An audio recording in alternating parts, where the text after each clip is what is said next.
Sometimes the most captivating mysteries aren't found in dusty archives or forgotten crime scenes. Sometimes they unfold right before our eyes, in the endless scroll of the internet. Tonight we delve into a story that started with a simple post, a question asked in the vast echo chamber of Reddit, that spiraled into a rabbit hole of intrigue, speculation, and maybe, just maybe, the unsettling truth. Mystery Man. I was just looking for something to make my end of summer sleepover amazing. What I got was a sleepover that no one would ever forget. Margot, Jenny, and I had been friends for years, since kindergarten even, and we were getting ready to start 7th grade in a few days and wanted to hold our annual slumber party. I had the pigs in a blanket made, the chips that Margot liked, the sour gummy worms for Jenny, and a huge bottle of Dr. Fizz for us to share. I was getting the movies ready when I realized that I hadn't found our favorite game yet and started hunting through the closet. We had played Mall Madness, a game my mom had given me from when she was young, and it was a hit at any sleepover. We would shop till we drop, charge it up, and then laugh about who got the best deals and spent the least amount of money. It was great. I had probably replaced the batteries in it a dozen times or more, but I just couldn't find it anywhere. It had always been at the top of my closet, right beside my old Barbie travel case, but today it was nowhere to be found. I blew out in exasperation, wondering where it could be, but ultimately decided to go check the attic. It had come from the attic, so maybe Mom had put it back up there. I pulled down the ladder, glad it was still daylight so it didn't look so spooky, and went looking for Mall Madness. It was kind of a chore because Mom is something of a hoarder. Dad calls her a pack rat, and it seems pretty fitting. She keeps everything. She had clothes from when my sister and I were little kids. She's got school art projects. She had boxes of old photos and memory books and all kinds of things. I pushed aside a bunch of dresses and found an area dominated by old toys and games that she had saved. It was a mishmash of dolls, books, some old dollhouses, and a couple of dusty board games. I didn't find Mall Madness, but I found about 7 others. Apples to Apples was for babies. Uncle Wiggily sounded kind of weird. Don't Wake Daddy was missing pieces, some of which I had lost. And Monopoly took too long. I was about to give up when I saw a black box at the bottom of the stack that I didn't think I had ever seen before. It was covered in dust, the letters barely visible, and as I pulled it out, tugging it quickly so the other boxes wouldn't fall, I wiped off the cover and read the red letter slowly. The red on black hard to read since it was so faded. Mystery Man. The name proclaimed, and I was about to open it to see the instructions when my mom called to let me know my friends were here, and I ran downstairs to see them. I tossed the game onto my bed as I ran past, figuring we would check it out late, and we were soon all laughing and jumping as we got excited for tonight. We ate dinner, we played hide and seek in the backyard, we hung out in my treehouse, and as it started to get dark, we came in to watch movies, play games, and start the rest of the evening's activities. Dad worked nights, and Mom didn't really ever make us go to bed when we were having sleepovers. We usually passed out sometime around midnight, but tonight we wanted to stay up till we heard my dad pull in from work. We wanted to see if we could stay up till dawn, just to see if we could, and we had enough snacks and sugar to manage it, we thought. By 11:30, we had watched 2 movies, eaten most of the snacks, drank half a bottle of soda, and braided each other's hair during the end of Balto. We were a little bored with movies, and Jenny asked if we could play Mall Madness for a little bit. That was when I remembered the game and told them I had something different in mind tonight. The game had worked its way half under my pillow somehow, and when I pulled it out, my friends oohed and awed at it appreciatively. We opened the box and found a blackboard with silver spaces, the big orange phone in the middle having an honest-to-God spin dial on it. We had cards with descriptions on them, and it felt more like we were assembling a police sketch than a dream date. We would go around the board, landing on spaces and drawing cards, and when we found a card with a number on it, we would dial the number and it would help us determine the identity of our mystery man. So it's a little like a dream date then, Margot said. Seems weird, Jenny said, like we're hunting him or something. I looked at the instructions, but they gave no particular instructions on the purpose for making a description of the guy. We would take turns until we had assembled our mystery man, and then we would call 000 on the phone and give our description to the person on the other end. Somehow they would know if it was right or not and tell us we had won or tell us to try again. Simple enough, I said, and I picked up the dice and rolled first. It was about 4 turns later when Jenny landed on a card that gave her a phone call. She tried to dial, but she was having some trouble until I showed her how the rotary phone worked. Mom had shown me, saying that was how they used to call people a million years ago, and once she got the number plugged in, she held the phone against her head and waited for the click. Someone came on after 3 rings, a weird statusy noise that I didn't much like, and whatever it told Jenny, she didn't seem to like it either. After a few minutes, she put the phone down, her hands shaking a little. "Well?" Margot asked. "What did it say?" I'm... Jenny cleared her throat, clearly trying to get in control of herself. "I'm not supposed to tell anyone. The phone man said the call was just for me."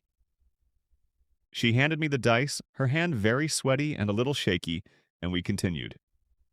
It was my turn to use the phone next, but Margot pulled out a card and laid it down. The card let her steal my phone call, and I laughed a little as I stuck my tongue out at her. She dialed the number and held the phone, interested to hear what was to come. None of us thought it was real. Well, Margot and I didn't. But Jenny scooted a little away as she made her call. The voice picked up, said something quick and harsh, and Margot's smile slipped off her face as she listened. Her lip was trembling as she put the phone down, and she wrote something on a piece of paper and shook her head when I tried to pass her the dice. The guy on the phone said to let you roll again. He said some other stuff, but I'm not supposed to say. I rolled again and grumbled as I landed just shy of a phone space. I wanted to hear what had them so spooked. This was a board game, ages 10 and up and all that, and there was no way it could be that terrifying. We continued taking turns, the girls wanting to keep playing despite their obvious discomfort, and finally, I got my wish. I drew a card after landing on the spot, and it was the phone booth.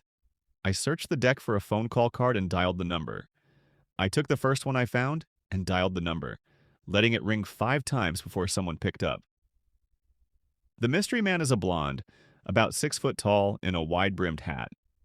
That's for your ears only, Toots. So don't tell any of those other little bitches what I said. I'll know.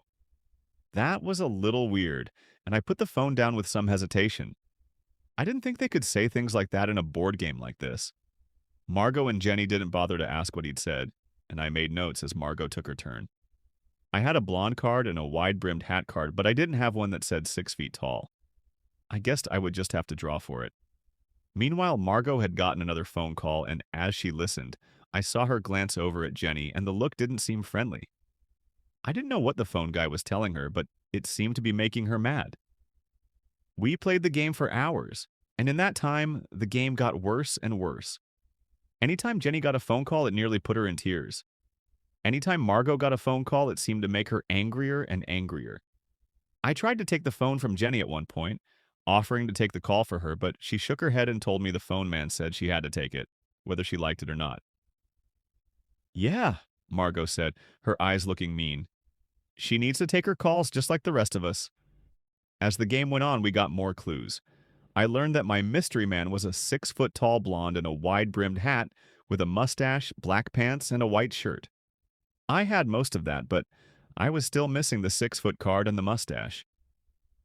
The man on the phone had alluded to the fact that Margot would soon make her move against Jenny, the two being like dogs ready to fight, and when Margot threw down a card, it looked more like a knife toss than a friendly showing.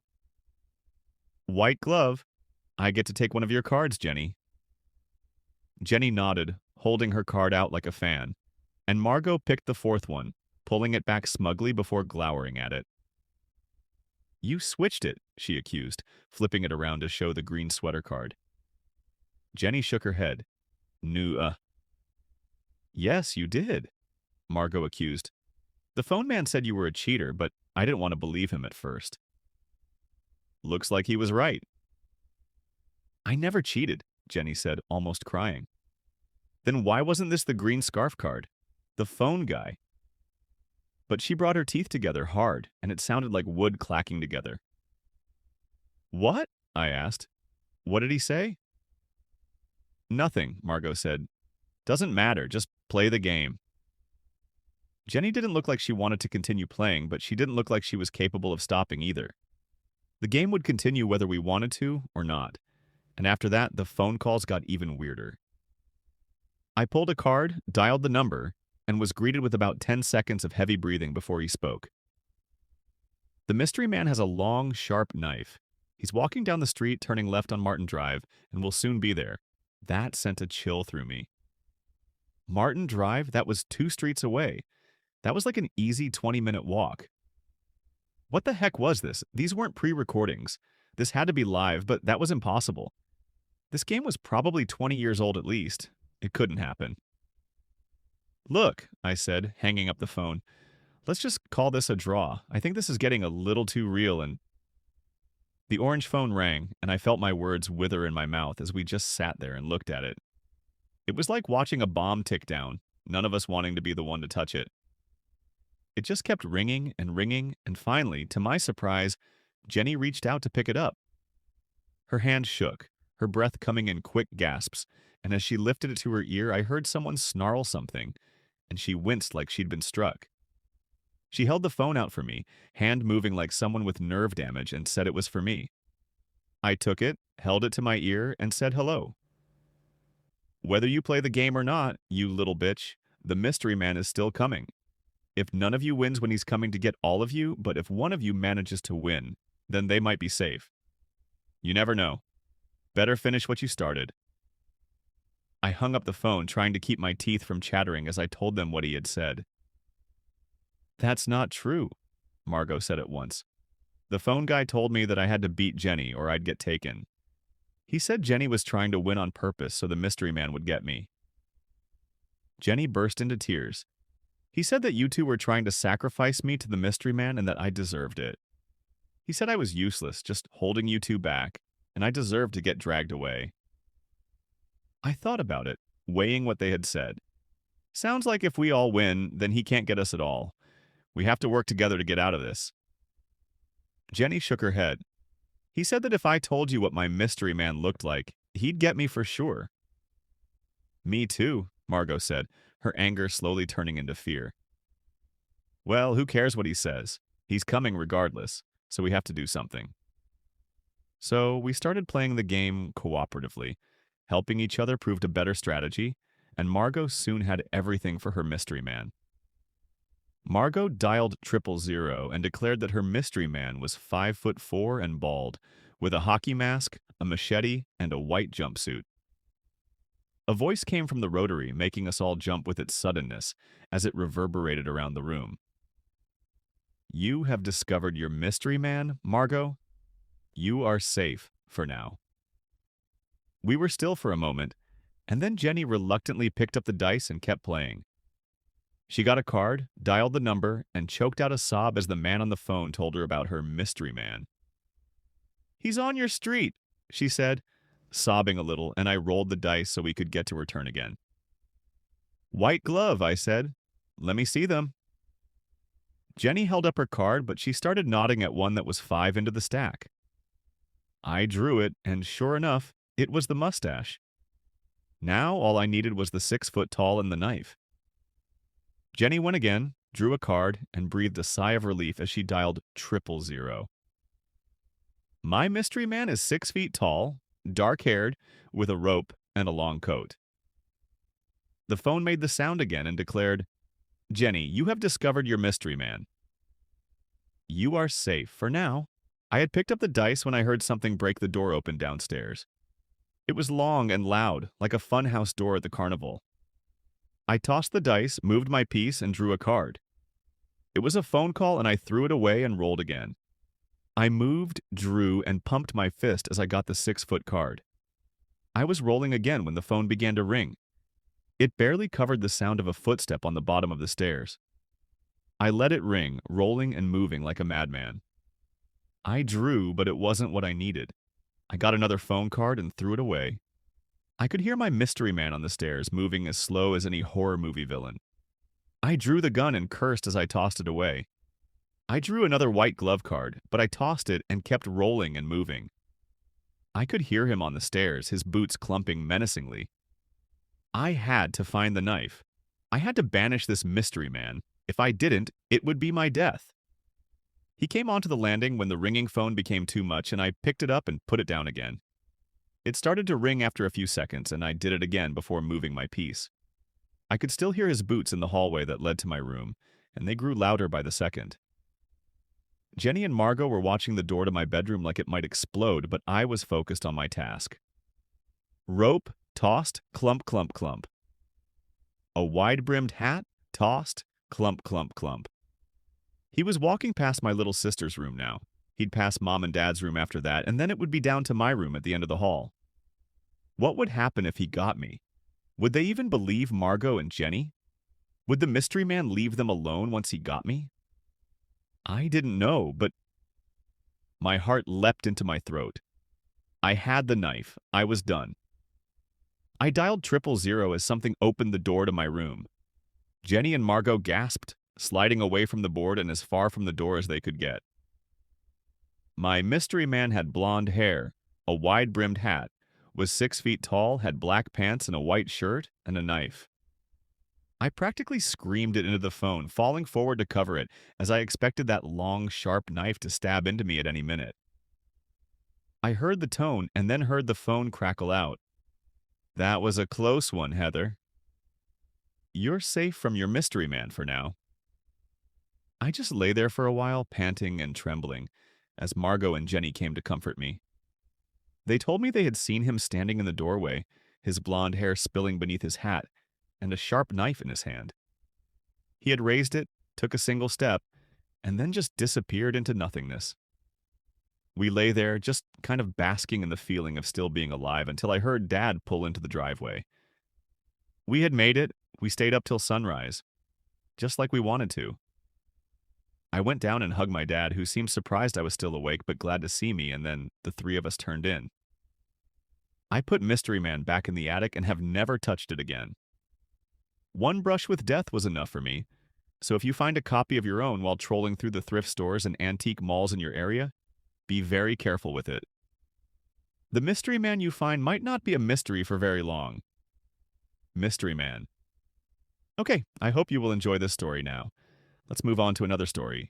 I bought a mystery box off the dark web. I don't know what I was really thinking. I had been drinking with friends and got home drunk. I decided to open Tor, and one link led to another. I ended up on a marketplace website that was selling all sorts of shady shit. I could buy my own weight in cocaine if I saw fit, and had the money. Though something caught my interest. A posting said, "Mystery box made to order, $250. I read the description, which listed what it could contain. A brand new iPad. That was it.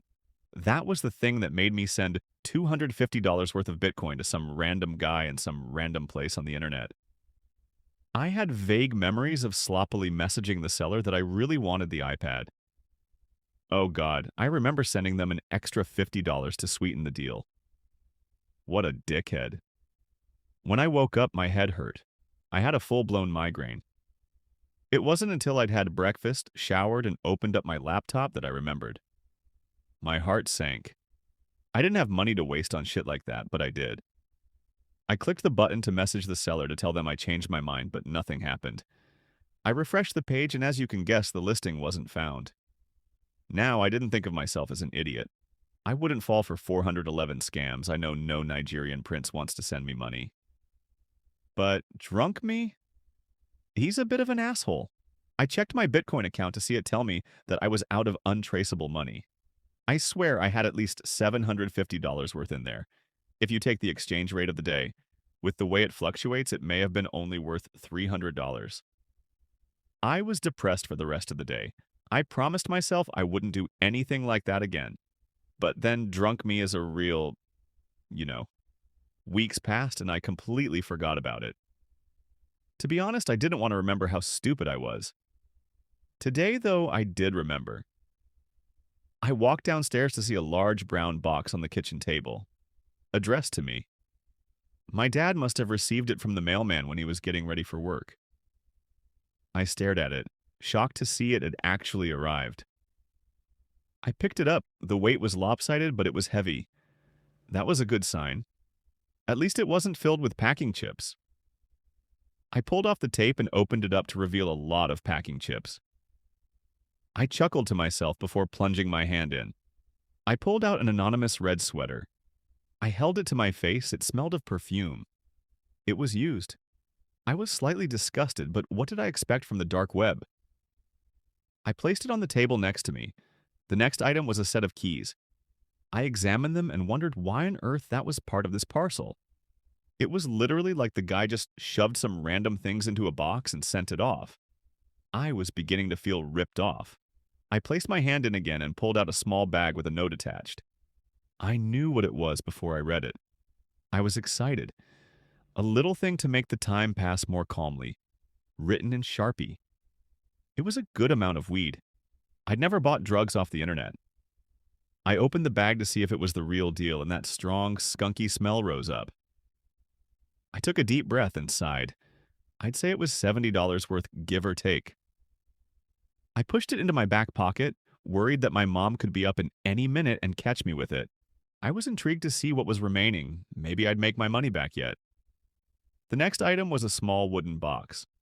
I opened it to see a few pieces of silver jewelry. I checked each one, having no idea if it was worth anything.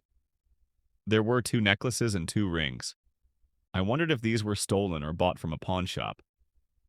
I placed it next to the red top. The next was another baggie with another note written in Sharpie. "You'll need these, trust me." I was a little anxious when I read the note and saw a small box of Xanax inside. What the fuck did I need anxiety medication for? I was not one to dabble in prescription drugs. Weed and a little mushrooms was all I needed. I knew some friends who'd pay good money for that. I had no idea how much they were worth, though. I'd look it up later. I assumed $50, so that was $130 so far. And to be fair, for something off the dark web, if I only lost around half my money, I should count myself lucky. I fished around in the box again and couldn't feel anything else. I picked it up to feel it was still heavy. I placed it down again and stood up. I reached all the way to the bottom and felt something large and slender. I pulled it out. It was a fucking iPad. Holy shit. Jackpot. It was slightly scratched, but it wasn't a first generation, it was light and thin. It was at least an Air. I was stoked. It was then my mother popped her head around the corner. "Hey, honey, did you get a package?" "Yeah," I said, suddenly aware I could smell the weed in my back pocket. "Hey, you found my sweater," she said delightedly. "Where was it?" Was all I mustered." She picked it up and unconsciously the keys too. She walked away. I sighed, worried she'd smelled the drugs. "What's that?" she said, turning. "I'm holding it for a friend," I said without thinking. "What?" she said, not paying attention. "What's my jewelry box doing down here?" I stared at my mom slack-jawed. She picked it up and opened it, studying if anything was missing. "Well, answer me," she demanded. "It was in the package," I said honestly. "Don't bullshit me. Were you going to sell this?" "No, I promise." "Just wait until your dad gets home." "Jesus, Darren. I swear this is not your stuff. It was in my package I bought off the net." "You expect me to believe you bought my exact top and my jewelry box off the internet? Why in God's blazes would you do that?" "It was a mystery box. It could have contained anything." "You come up with some shit sometimes. I think it's best if you go to your room." "I'm 17, I said. "When you're under our roof, it's our rule." I picked up the iPad and went upstairs. I laid on my bed and turned the device on. I was surprised to see it still had power. A few non-standard apps appeared on the desktop as I swiped to unlock. Nothing of interest, though. I checked the email program to see that it was blank. I was worried it was stolen and knew I couldn't keep it if there was any personal data on there. I checked the Photos app. There were around a dozen photos. I tapped the first. It was a low light shot of a street. Could have been any. I swiped, and the next was at the front of a house. The light was on in the front room, but in the low light it overexposed the shot and made it hard to see any detail. The next was on the side of a house. The horizontal whitewood siding looked similar to ours. The next was of what appeared to be a rear door. Then one of the kitchens. I did a double take. The place looked identical to ours. Then one of the living rooms. The TV was bright and hiding the faces of the people who sat on the couch and chair. Then one of the stairs. The brown waxed wood of the floor was uncanny and my heart thumped in my chest. Then one of the landing. This was no coincidence, it was our house. The family portrait that hung on the far side wall, even in the low light, was obviously ours. I panicked and didn't want to swipe again, though I did. My parents' bedroom. My mother is asleep on the bed covers pulled taut. The next few, the covers being pulled back gently. My mother pulled her legs up from the sudden cool air. The cupboard opened, a black-gloved hand reaching out and searching, the hand holding a red sweater. A dark photo with lines of light obscuring the view. Another dark photo, this time the exposure was better, and I see it's from inside the cupboard. My dad was in the room. The next, my dad gets into bed next to my mother. Then one of the beds, my parents sleeping. I swiped again and saw the covers pulled back. Whoever it was doing this wanted to be caught, I was sure of it. After that, in the hallway again, the black-gloved hand holding the jewelry box outstretched. Only one photo remained, and it was above a bed with someone sleeping below. It was me. My blood ran ice cold. I threw the iPad to the floor, hearing it crack against the side of my desk. No, no, no, I said to myself. I leaped up and saw the screen stare back at me with a rainbow mosaic of broken LCD and glass. What was I going to tell my parents? They'd never believe me. I pulled the bag of pills out of my back pocket and read the note again. You'll need these. Trust me, I turned it over to read a date. July 21st, 2018. It must have been when the package was sent. I read it again and realized that it's tomorrow, Saturday. Fuck. What does it mean? I have to warn my parents. Please, if you don't hear from me, call the authorities. I fear the worst. Another Reddit mystery unraveled. For now, what do you think? Share your theories below, like and subscribe for more internet mysteries. Thanks for watching.